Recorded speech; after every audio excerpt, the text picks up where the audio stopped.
Bonjour et bienvenue sur le plateau de Bonjour chez vous. Aujourd'hui, nous allons voir comment rejoindre les personnes différentes de nous, comment leur apporter l'évangile. Est-ce qu'il y a des techniques particulières? Eh bien, c'est ce dont on va parler aujourd'hui avec Michael et Omer. Hello, messieurs. Hello, madame. Ça va bien? Très heureux d'être là. Formidable. Un très bon sujet dont tu vas faire un conseil du coach d'ailleurs. Exactement. De quoi vas-tu nous parler? Eh bien, comment évangéliser les personnes de croyances différentes? Tout un Notre sujet. vis-à-vis. Tout un sujet très très intéressant parce que bon, c'est généralement plus facile de rejoindre nos amis, les personnes qu'on côtoie. On a des centres d'intérêt similaires, on a des liens. Mais quand il s'agit de personnes qui sont vraiment différentes de nous, qu'on ne connaîtrait même pas en temps normal, eh bien ça ajoute un défi supplémentaire, mais ce n'est pas du tout impossible. Et on commence tout de suite à en parler dans la pensée du jour. Seigneur, donne-moi des âmes. Seigneur, je veux gagner des âmes. C'est peut-être votre prière. Et parfois, on fait cette prière, on est là et on attend que le Seigneur nous amène des âmes sur un plateau. Et ce jour, on réalise qu'il n'arrive pas. Les années passent et peut-être d'une manière dans l'évangélisation personnelle, vous réalisez que vous n'avez pas amené une seule âme à Christ l'année passée, ni les années d'avant. Et le Seigneur, peut-être quand on fait cette prière, ce qu'il nous répond, c'est « allez ». Comme il a dit dans sa parole, « allez ». Et il est important que ce soit, qu'on le comprenne, c'est qu'on doit aller vers les gens. Aller et tisser des relations avec les gens, créer des ponts relationnels avec eux. La meilleure méthode d'évangélisation, l'association de Billy Graham l'a dit et le redit, c'est l'amitié. L'amitié, c'est avoir des liens relationnels avec une personne. Et on réalise que quand on parle du Seigneur à quelqu'un qu'on côtoie sur une base régulière, qu'on connaît par son prénom, qui nous connaît, qu'on se voit, ces personnes-là se convertissent beaucoup plus facilement que les autres et leur conversion dure dans le temps. Alors, il faut réussir à tisser des liens avec les gens, tisser des ponts, des relations. Et ce qui est important de savoir, c'est que la relation n'est pas possible souvent à cause des différences qui nous éloignent. Parce que les différences éloignent et les ressemblances assemblent. Ce qui se ressemble, s'assemble. Et souvent, on a du mal à créer des relations parce que on est différent des autres. Et c'est là tout l'art de l'évangélisation. Il faut être sage. Et la sagesse veut que nous, chrétiens, nés de nouveau, qui voulons gagner des âmes, on devienne des caméléons. Alors, ce qui est particulier avec un caméléon, c'est qu'il va se retrouver dans un environnement, il va prendre la forme de l'environnement, il va se mettre à la hauteur de l'environnement, il va ressembler à ce qu'il y a autour, mais pourtant, il est vraiment et fondamentalement différent. Et la Bible dit que Jésus était un caméléon, puisque ceux qui le regardaient de l'extérieur l'appelaient l'ami des pécheurs, comme si lui-même était un pécheur. Mais il n'était pas un pécheur, mais il passait son temps avec des gens de mauvaise vie. Il était dans leur environnement. Jésus n'a pas attendu, contrairement aux pharisiens qui étaient dans le temple et qui attendaient que les gens changent et viennent dans le temple, dans leur environnement. Jésus, lui, est allé dans un environnement différent du sien et il a côtoyé ces gens, il s'est mis à la hauteur pour les gagner. Et c'est important qu'on devienne, en tant que chrétien, des caméléons. Le cœur de l'autre s'ouvrira à l'évangile lorsqu'un pont, un lien relationnel sera créé. Nous devons être comme des caméléons pour créer ce pont relationnel. Et je vous invite à lire dans 1 Corinthiens chapitre 9, versets 17 à 23, l'apôtre Paul dit qu'il s'est fait juif avec les juifs. Bien que n'était pas sous la loi, il s'est fait sous la loi, il a vécu comme les Juifs afin d'en gagner quelques-uns, afin de gagner ceux qui sont Juifs. Il a dit avec les Grecs, les Romains, ceux qui ne sont pas Juifs sous la loi, je me suis fait comme n'étant pas sous la loi, bien qu'étant sous la loi de Christ, afin d'en gagner quelques-uns, afin de les gagner à Christ. Avec ceux qui sont faibles et fragiles, au lieu de leur donner des leçons de morale et de leur dire ce que tu fais, c'est pas bien, je me suis mis à la hauteur et je me suis fait faible en étant à la hauteur, en les écoutant, en étant compréhensif. Je peux imaginer ce qu'ils pouvaient dire afin de gagner ceux qui sont faibles. Voyez-vous, le problème, c'est qu'on veut que les autres changent. pour les côtoyer. Mais ce que Paul nous montre comme leçon, ce que le Seigneur Jésus nous montre comme leçon, c'est que c'est à nous de nous adapter et de nous mettre à leur hauteur, de nous mettre dans leur culture, de nous mettre dans leur manière de faire, afin de les gagner. Et vous allez voir que quand ils seront gagnés à Christ, c'est eux qui, justement, changeront leur manière de faire et adopteront la manière, la culture du royaume des cieux. Alors Paul dira dans 1 Corinthiens 9, « Je me suis fait tout à tous afin d'en sauver de toute manière quelques-uns. » Alors, je ne sais pas si vous avez à cœur un adolescent qui aime les jeux vidéo, vous ne pourrez pas le gagner à Christ peut-être, mais si vous commencez à vous intéresser aux jeux vidéo, un minimum bien sûr, et à commencer à lui parler de ces jeux vidéo et à apporter de l'intérêt pour ce qui le passionne. Pareil pour un voisin, ce qu'il fait, il fait du sport, il aime le sport, ça ne vous intéresse pas, mais pourquoi ne pas dire, bon ben oui, je vais me mettre à sa hauteur, je vais être un caméléon, j'aime pas, ça m'intéresse pas, mais je vais me mettre au sport afin de créer un pont, créer une relation, et afin d'en gagner quelques-uns. Et je finis avec ça. Paul dit « afin d'en gagner quelques-uns ». Lui qui a gagné des milliers d'âmes à Christ, lui qui a amené des réveils dans des régions, il pensait à en gagner quelques-uns. Son objectif était de ne pas gagner les multitudes, mais il pensait à en gagner quelques-uns. Et finalement, le Seigneur lui en donnait beaucoup plus. Et nous devons nous dire, ouais, être prêts à prendre le temps de gagner quelques-uns et de se mettre à leur hauteur en étant des caméléons. Amen, merci. Et être un caméléon, c'est pas être un hypocrite. Hein. On est sincère dans ce qu'on fait, mais on s'adapte aux autres, on les rejoint là où ils sont sur leur terrain. Et Jésus a dit dans notre verset du jour, Marc 16 au verset 15, puis il leur dit, donc Jésus, allez dans tout le monde entier, proclamez la bonne nouvelle à toute la création. Il n'a pas dit d'aller seulement à ceux qui vous ressemblent, ceux qui sont comme vous, ceux qui sont juifs peut-être ou autres. Il a dit à toute la création. Et c'est vrai que c'est notre responsabilité de pouvoir rejoindre le plus grand nombre de personnes et à nous justement de nous adapter, à nous de nous mettre à la hauteur des gens, d'aller les rejoindre là où ils sont. Je pense à Heidi Baker, à qui Dieu a dit de se faire pauvre avec les pauvres, mais littéralement, elle a renoncé à tout ce qu'elle avait, à la vie de confort qu'elle avait, et elle a vécu parmi les pauvres comme une pauvre. Et en fait, elle a été extrêmement bénie par ce mode de vie, mais que ça a été grandement difficile, mais elle a pu gagner des multitudes de cette façon-là. Et aujourd'hui encore, son ministère est celui qu'il est parce qu'elle a pris cette décision-là. Et ça a été une décision qui coûte, et parfois, oui, être caméléon, ça peut coûter parce qu'on doit changer dans notre manière de faire, dans notre manière de parler, dans ce qu'on aime faire ou pas, mais on passe par-dessus ces choses, on apprend à s'intéresser à de nouvelles choses pour pouvoir rejoindre le maximum de personnes. Et en fait, quand on dit être caméléon, ça veut dire que je m'adapte de manière à fonctionner avec les autres, mais sans péché. Oui. Bien sûr. Parce qu'il y a des gens qui vont dire, ah, ben, je suis caméléon, ils vont à la boîte de nuit. Ouais. Let's go. Effectivement. C'est bien de préciser. Voilà, on veut vraiment mettre ça vraiment en perspective, mais ça veut simplement dire, oui, s'adapter. Et j'aime bien le témoignage que vous donnez de quelqu'un qui avait le confort, mais qui a choisi. Parce qu'aujourd'hui, on a juste l'idée peut-être du ministère ou du missionnaire ou de l'évangéliste qui va être devant des grandes foules, qui va avoir beaucoup, qui va être dans l'opulence. Mais en réalité, Jésus s'est appauvri, justement. Et quand on dit pour que nous soyons enrichis, ce n'est pas d'abord financièrement, enrichis de la vie de Dieu, enrichis avec la nouvelle naissance. C'est comme ça qu'il nous a d'abord enrichis. Et je crois que c'est important pour nous aujourd'hui, oui, de ne pas être de ceux qui avons toujours la pierre à lancer vers les autres pour les juger, parce que ces gens, de toute façon, ils sont aveuglés. Ils ne connaissent pas mieux. Ils font le mieux qu'ils peuvent avec ce qu'ils ont.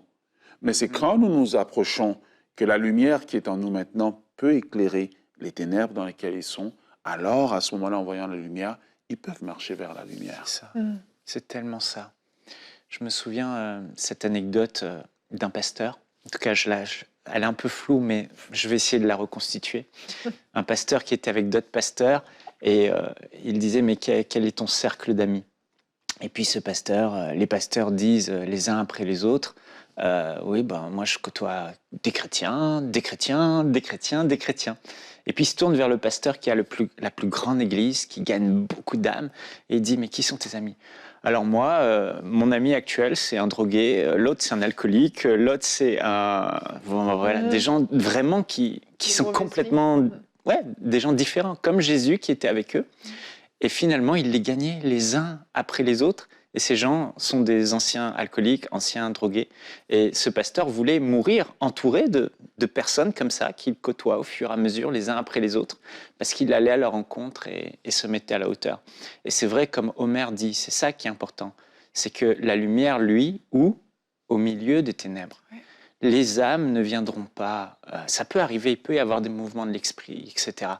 Mais les âmes, il faut aller les chercher là où ils sont, dans les ténèbres. Et quand une lumière brille au milieu des ténèbres, elle domine les ténèbres. Et les gens, même si ils sont touchés par le fait que, oui, je suis différent, oui, moi je marche dans la sainteté, mais je fais du sport avec toi, je m'intéresse à toi, je partage ta souffrance, je comprends tes douleurs, je suis là, je suis présent.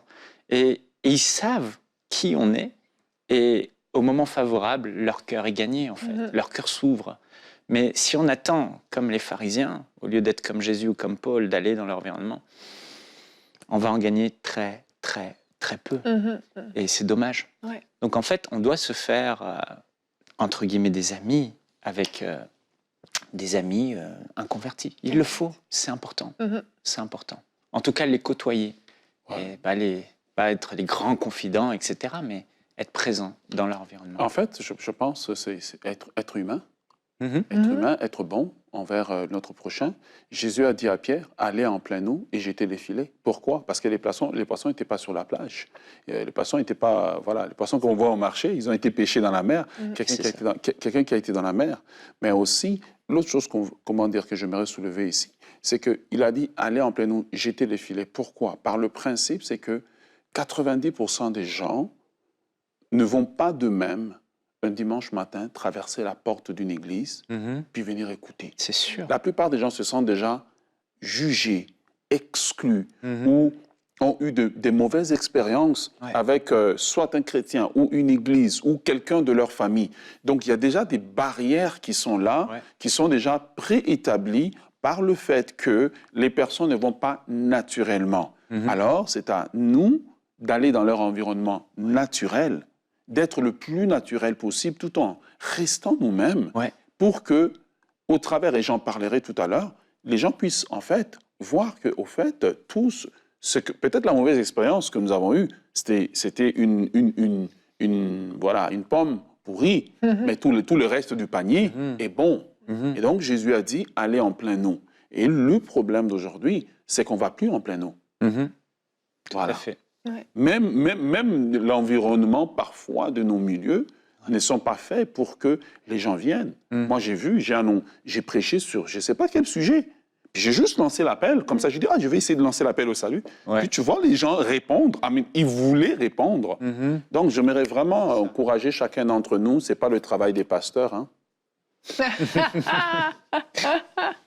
C'est ça, c'est tellement vrai. Quelle finale parfaite pour introduire ta nouvelle rubrique.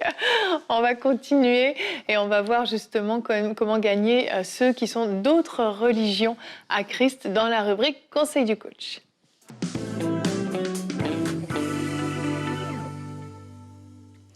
Alors, je vais continuer avec une phrase avec laquelle mon très cher ami Michael a commencé. Allez, allez, allez. Pas aller les bleus, pas aller les diables rouges, pas aller les lions indomptables, pas aller les éléphants de la Côte d'Ivoire. Je sais que c'est la Coupe d'Afrique en ce moment, mais aller pour le royaume de Dieu. Matthieu chapitre 28, le verset 19, Jésus dit, allez, faites de toutes les nations des disciples, les baptisant au nom du Père, du Fils et du Saint-Esprit.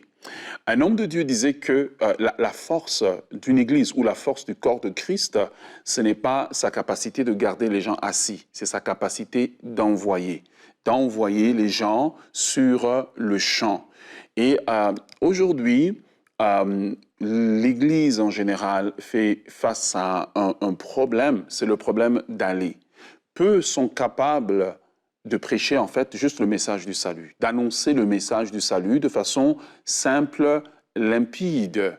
Et en fait, c'est ça en fait. Mais l'essentiel que Jésus nous a laissé, ce n'est pas pour la prospérité, pour ceci, c'est ça, c'est des messages comme sur le côté. Mais le message global que nous devons avoir, c'est le message d'aller pour annoncer la bonne nouvelle, de faire des nations ses disciples et non des chrétiens. C'est pour cela que Jésus nous a laissés. Alors peut-être qu'aujourd'hui, oui, vous êtes en train de nous suivre et vous êtes intéressé et vous voulez savoir comment gagner les gens autour de vous, comment gagner les personnes qui sont différentes de vous, des personnes qui ont des orientations différentes de vous, des personnes qui ont une foi différente de vous. J'aimerais vous dire que c'est possible de le faire et tous et chacun peuvent le faire parce que Jésus, quand il a dit « aller », ce n'était pas simplement aux disciples, mais c'était au corps entier. Donc, gagner des âmes doit devenir notre priorité. Alors, essayons, premièrement, avant de continuer, de définir qu'est-ce que c'est que évangéliser. Eh bien, l'évangélisation, comme vous devez le savoir, c'est le fait d'annoncer la bonne nouvelle de Jésus-Christ. Quelle est cette bonne nouvelle? Cette bonne nouvelle a pour but d'annoncer qu'il y a un salut que Jésus apporte à l'homme qui est pécheur, déchu, sous la condamnation, mais que Jésus est venu comme la solution de Dieu pour que les hommes de toute race et de toute culture puissent avoir accès à la vie que Dieu donne. En Jésus, il n'y a plus de condamnation, pour reprendre les paroles de l'apôtre Paul. Alors, je vous donne quelques textes pour soutenir ce que je dis. Romains 3, 23 nous dit « Car tous ont péché et sont privés de la gloire de Dieu. Mais ils sont gratuitement justifiés par la grâce au moyen de la rédemption ou du salut ou du rachat qui est en Jésus-Christ. » C'est ça la condition de l'humanité. C'est cette condition qui doit nous motiver justement à aller. C'est cette condition de l'humanité déchue, sans Dieu, perdue, qui doit nous motiver à nous lever. Romains 6, 23 nous dit encore une fois, « En effet, le salaire du péché, c'est la mort, mais le don gratuit de Dieu, c'est la vie éternelle en Jésus-Christ. » Donc, évangéliser consiste, dans l'essentiel, à présenter Jésus-Christ comme étant la solution de Dieu aux problèmes de l'homme et de l'humanité. Jésus est la solution de Dieu, la solution parfaite qui permet de réconcilier l'homme avec Dieu. Alors, lorsque vous allez aller évangéliser, ou à mener la bonne nouvelle, il y a de cela 4 types d'évangélisation que vous pouvez emmener, dépendamment des circonstances, mais aussi des grâces que Dieu a mis sur vous. Et ça, c'est qu'importe l'endroit où vous êtes, qu'importe les personnes avec lesquelles vous faites face. Le premier type d'évangélisation que je vais citer ici, c'est ce que j'appelle l'évangélisation confrontationnelle. L'évangélisation confrontationnelle, en fait, consiste à faire de l'évangélisation. C'est ce qu'on voit souvent dans l'évangélisation de rue, où quelqu'un va être accosté par un inconnu, un parfait inconnu. C'est là que la plupart des chrétiens nous tremblons, quoi. Accoster un inconnu dans la rue ou à son domicile en faisant du porte-à-porte. Je me souviens, j'en ai fait en Belgique, du porte-à-porte. Et voilà. Et à lui annoncer, en fait, le message de l'Évangile. Et ça, c'est le Campus pour Christ l'a beaucoup développé, je ne sais pas s'ils le font encore, au travers des 4 lois spirituelles qui présentent le problème, la situation de l'homme, le problème et la solution que Dieu offre. Donc, il faut présenter à l'homme comme étant un homme déchu, pécheur, sous la condamnation, le jugement de Dieu, mais Christ qui vient comme la solution de Dieu au problème de l'homme et de l'humanité et de la vie que Christ offre gratuitement. Cette évangélisation-là, c'est souvent ce qu'on va aussi voir lors des croisade d'évangélisation. On est vraiment direct avec les personnes, on les confronte avec leur situation, avec leurs péchés et on les appelle justement à répondre au message de l'Évangile. Il est important que je cite les différents pour que lorsque vous allez sur le terrain, vous puissiez savoir qu'est-ce qu'il faut utiliser parce que tous les terrains ne sont pas les mêmes, de la même façon que quand on va pêcher, eh bien on a différents types d'hameçons pour différents types de poissons, différents types de filets pour différents types de poissons. Voilà, donc l'évangélisation confrontationnelle. Le deuxième type ici, c'est ce que Michael a cité tout le long, c'est l'évangélisation relationnelle. Jésus a utilisé les différents types d'évangélisation en fait. Donc si nous voulons être comme Jésus, nous devons utiliser les différents types. Dans l'évangélisation relationnelle, ça veut dire que je rentre en fait dans la communauté ou dans le lieu de travail, je me fonds et je me fais ami. Et le but de mon amitié, c'est d'abord, premièrement, de connaître les gens. Deuxièmement, de compatir avec eux et de les comprendre. Voilà pourquoi la Bible dit que de Dieu qu'il était, il s'est fait homme, il s'est fait comme nous, afin maintenant de pouvoir venir et nous sauver. Troisièmement, une fois que j'ai établi les ponts, une fois que les relations sont solides, l'évangélisation relationnelle, à la différence de l'évangélisation confrontationnelle, c'est un coup, on sauve les gens. Le relationnel prend le temps. Pourquoi? Parce qu'elle se base sur la relation, sur la confiance que nous avons établie avec les personnes, les ponts que nous avons établis. Et au travers du relationnel, en fait, ce qui se passe, c'est que nous arrivons ici à établir un lien de confiance. Et ce n'est pas ce que nous leur disons qui les sauve, c'est ce que nous sommes qui les amène au salut. Parce qu'ils nous voient, nous sommes la Bible ouverte pour eux, ils nous voient comment nous vivons, comment nous réagissons dans les situations de tous les jours. Et eux, maintenant, à un moment donné, ils commencent à nous poser des questions. Et dans le relationnel, eh bien, pendant que nous côtoyons ces personnes-là, nous sommes constamment en prière pour eux, pour que Dieu les touche, pour que Dieu enlève les yeux, l'aveuglement que le prince de ce monde a mis sur leurs yeux, que Dieu attire leur cœur. Et pendant ce temps-là, nous continuons à vivre cet évangile que nous prêchons, à exercer la miséricorde, le pardon. Et ces gens voient que notre vie est différente. En fait, elle devient intéressante parce que c'est eux maintenant qui vont ouvrir la porte un jour pour dire, mais explique-moi un peu, pourquoi tu es différent? Alors, maintenant, quand les missionnaires sont partis en Inde, en Afrique, en Chine, ils n'ont pas utilisé le confrontationnel parce que la culture était trop différente. Ils ont souvent utilisé le relationnel et l'autre type dont je parlerai ici. C'est par le relationnel, en établisant les relations avec les personnes, la communauté, qu'ils ont pu les gagner. Alors, troisième type. Je vais citer un verset, pour le deuxième type. C'est pour cela que Pierre dit justement dans 1 Pierre chapitre 3, le verset 1 et 2, il dit « Femmes, soyez soumises à vos maris, afin que si quelques-uns n'obéissent pas à la parole, qu'ils soient gagnés sans parole par la conduite de leurs femmes en voyant votre manière de vivre chaste et réservée. » Voilà le contexte dans lequel la soumission en fait devient gagnante pour le royaume de Dieu. Et donc j'aimerais parler aussi employés, soyez soumis et à vos patrons et dans tous les domaines. Pourquoi? Parce que ces gens qui savent que vous êtes chrétiens, ils voient comment vous vivez. Ouais. Et c'est par votre vie qu'ils sont à ce moment-là attirés à venir poser des questions et ils sont gagnés comment? Sans parole. Alors, troisième type d'évangélisation que nous pouvons faire, c'est l'évangélisation caritative. Qu'est-ce que c'est que l'évangélisation caritative? L'évangélisation caritative, en fait, met l'accent sur les œuvres. Jésus, dans les œuvres, la Bible nous dit que Jésus allait de lieu en lieu, guérissant les malades, chassant les démons et, troisième type d'évangélisation qu'il faisait, faisant le bien. Par l'évangélisation caritative, nous prenons soin de nos communautés. Nous nous insérons dans la communauté par des œuvres sociales. Nous nous occupons des veuves, des orphelins. Nous manifestons Christ par des œuvres. Et en faisant cela, en fait, les communautés autour de nous vont commencer à voir que nous sommes différents. Notre lumière brille par nos œuvres et non par nos paroles et vont commencer à s'ouvrir à ce Dieu merveilleux qui vient à eux. Ça, c'est aussi un des types que lorsque les missionnaires vont sur des terrains, ils ont utilisé cette méthode-là. Et c'est ce qu'on voit aujourd'hui, beaucoup d'églises faire. Pourquoi? Parce qu'on a une société post-christianisme, voilà, fermée au message de l'évangile. Et la seule façon d'entrer, c'est le relationnel et c'est aussi la façon la plus sécuritaire, c'est le relationnel et le caritatif. Donc voilà pourquoi c'est important.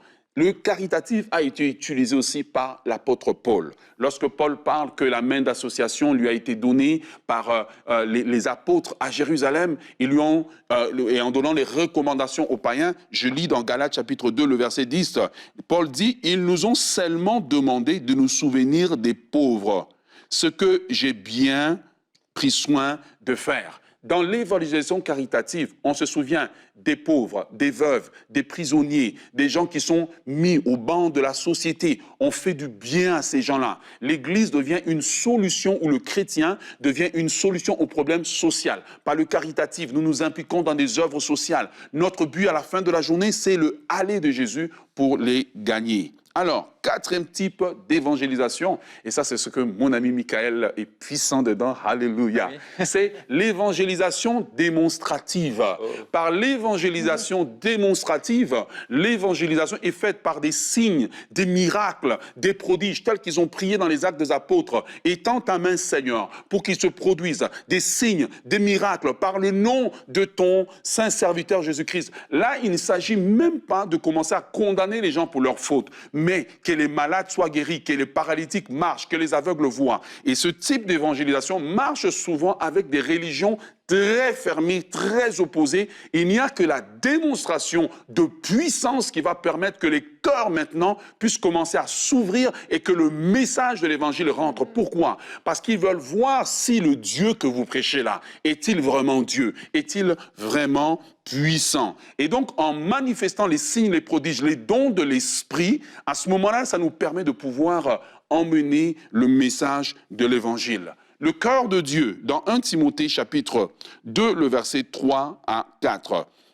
L'apôtre Paul dit, « Voilà ce qui est bon et agréable devant Dieu notre Sauveur, lui qui désire que tous les hommes soient sauvés et parviennent à la connaissance de la vérité. » Jean 3,16 nous dit, « Dieu a tant aimé le monde. Il n'a pas aimé la France seulement, il a aimé le monde. Ceux les drogués, ceux qui vivent dans la prostitution, ceux qui vivent dans toutes sortes de choses. Dieu les aime. Nous n'avons pas à mettre sur eux la condamnation, mais à amener la solution de Dieu. Jean 3,16 nous dit que Dieu a tant aimé le monde qu'il a donné son Fils unique, afin que quiconque croit en lui ne périsse pas, mais qu'il ait la vie éternelle. Jésus est la solution de Dieu. Alors, par ces 4 types d'évangélisation, nous pouvons atteindre notre prochain. Nous pouvons atteindre les nombreux quiconques qui doivent encore entrer dans le royaume de Dieu aujourd'hui.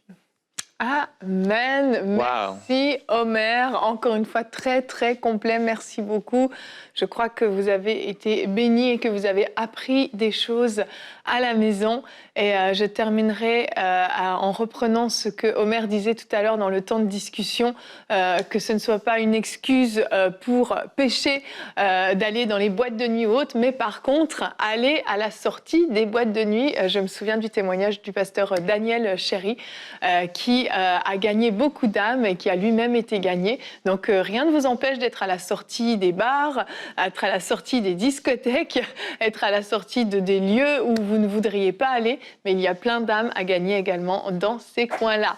Merci, messieurs, pour cette émission. On se retrouve demain. Que faire face à un choix difficile? Certains d'entre vous, vous avez des décisions à prendre, des décisions très importantes. Bien, on va en parler demain. Nous aurons la rubrique Pasteur, j'ai une question et culture et médias. On se retrouve demain. Merci d'avoir été avec nous et allez, bonjour chez vous.